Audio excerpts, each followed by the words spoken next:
حجت الاسلام علی جناب مولانا سیف عباس صاحب اپنے خیالات کا اظہار فرما رہے تھے۔ خانوادے کے ساتھ قوم غمزدہ ہے، یقیناً غمزدہ ہے، اس لیے کہ ہمارا ایک خطیب رخصت ہو گیا۔ اس سلسلے کو مزید آگے بڑھاتے ہوئے میں گزارش کر رہا ہوں مولانا تسنیم مہدی صاحب سے کہ تشریف لائیں اور اپنے خیالات کا اظہار فرمائیں۔ اب ہم اور آپ یہاں پر اس لیے اکٹھا ہوئے ہیں اور جمع ہوئے ہیں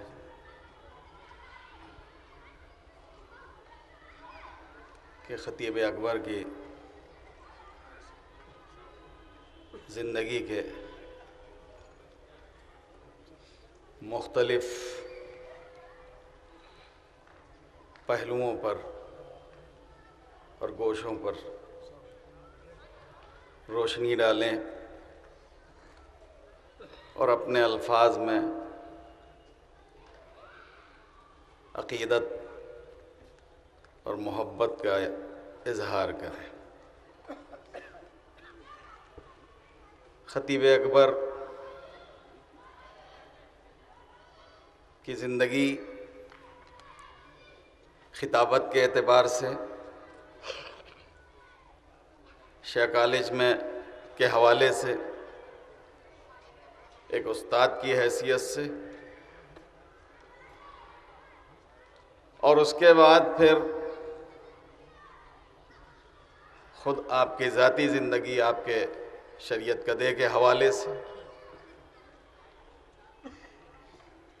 ان تینوں مقامات کے اوپر آپ کی زندگی میں کوئی تضاد نہیں ہے،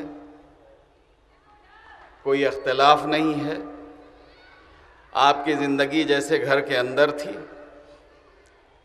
ویسے ہی گھر کے باہر تھی۔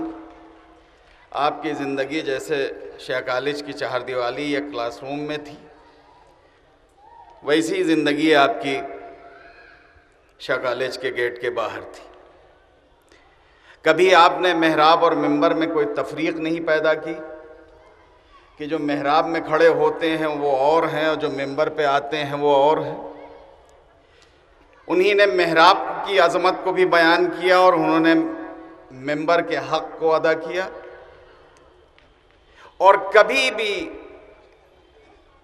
جذبات سے کام منبر پر نہیں لیا، بلکہ ہمیشہ آپ کے اندر جو ایک فطری چیز تھی، اعتدال پسندی۔ میں نے بہت ساری تقاریر آپ کی سماعت کی ہیں، اپنے وطن عزیز میں بھی، یہاں پر بھی، اور ہندوستان کے باہر کی تقریریں بھی نیٹ کے اوپر پڑی ہوئی ہیں۔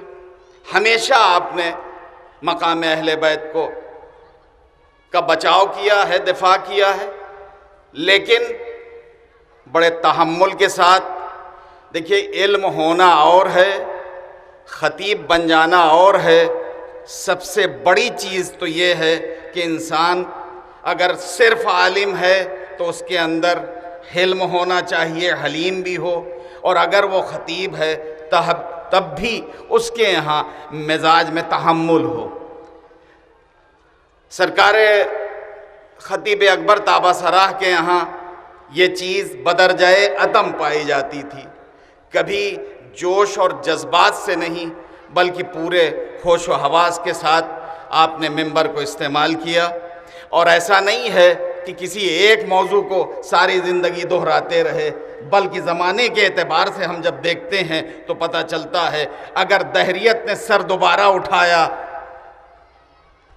تو آپ نے دفاع کیا اسلام کا، مسلمانوں کا۔ اگر وہابیت نے سر اٹھایا تو آپ نے اپنے الفاظ میں، اپنے انداز میں وہابیت کی تردید کی۔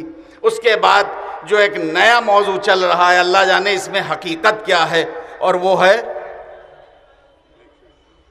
اس پر بھی روشنی ڈالی، اور سلیقے سے، نہایت ہی تحمل کے ساتھ آپ نے تقلید و اجتہاد کی آبرو کو بچایا، اور دنیا پر واضح کیا کہ ساکن غیبت کے دور میں اگر کوئی مجتہد نہیں ہے تو پھر تقلید کے بغیر وہ اپنی زندگی کو شرعی زندگی نہیں بنا سکتا۔ ہمارے استاد مرحوم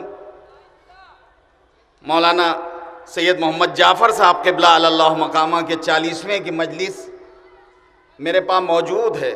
پوری مجلس آپ نے تقلید و اجتہاد کے اوپر پڑھی، تقلید کی افادیت کیا ہے اسے بھی بتایا، اجتہاد کے نشیب و فراز کے اوپر بھی روشنی ڈالی، اور مسلسل تقلید و اجتہاد کو بچاتے رہے، اخباریت کی تردید کرتے رہے۔ تو آپ کی زندگی سے جو ہمیں کم سے کم درس ملا ہے وہ یہی ہے کہ خطابت کے ساتھ ساتھ ہمیں معتدل مزاج ہونا چاہیے۔ اگر خطابت میں اعتدال ہے تو پھر وہ خطابت مؤثر قرار پائے گی اور تعمیری قرار پائے گی۔ آخر میں آپ حضرات سے گزارش ہے کہ 1 مرتبہ سورہ حمد اور 3 مرتبہ سورہ اخلاص کی تلاوت فرما کر مرحوم و مغفور کی روح کو ایصال فرما دیں۔